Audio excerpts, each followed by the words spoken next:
حیدرآباد میں نوجوان پر شرپسندوں کا حملہ، پولیس نے فرقہ وارانہ پہلو کو کیا مسترد۔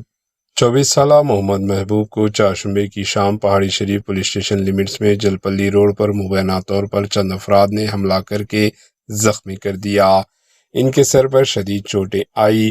متاثرہ نوجوان محمد محبوب کا کہنا ہے کہ انہیں مسلمان ہونے کی وجہ سے نشانہ بنایا گیا، تاہم پولیس نے اس دعوے کو مسترد کرتے ہوئے کہا یہ واقعہ ذاتی جھگڑے کا نتیجہ تھا۔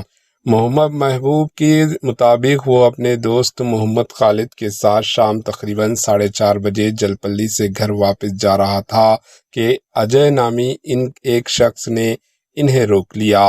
سوشل میڈیا پر وائرل ایک ویڈیو بیان میں محبوب نے بتایا کہ اجے نے خالد کے فون پر بات کرنے کے دوران انہیں شور نہ کرنے کو کہا، پھر ان کے خلاف ترکلو لفظ کا استعمال کیا اور ہیلمٹ سے ان پر حملہ کر دیا۔ محبوب کے مطابق ہم نے اسے بتایا کہ ہم اس کے بارے میں بات بھی نہیں کر رہے تھے، لیکن اس نے ہماری بات نہیں سنی۔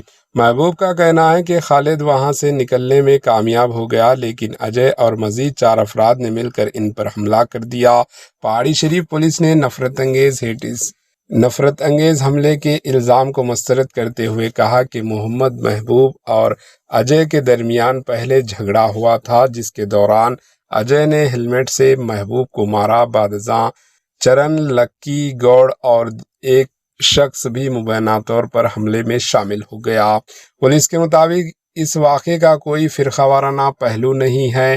محبوب اور اجے کے درمیان جھگڑا ہوا تھا، بعد میں تینوں دیگر افراد بھی حملے میں شامل ہوئے۔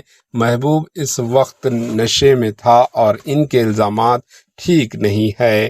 محمد محبوب کو پہلے عثمانیہ جنرل ہسپتال لے جایا گیا، جہاں ان کے سر پر 6 ٹانکے لگائے گئے۔ بعد ازاں حالت خراب ہونے پر انہیں مزید علاج کے لیے ملاپور کے ریکوری ہسپتال میں داخل کیا گیا۔ Bureau report, AHN news.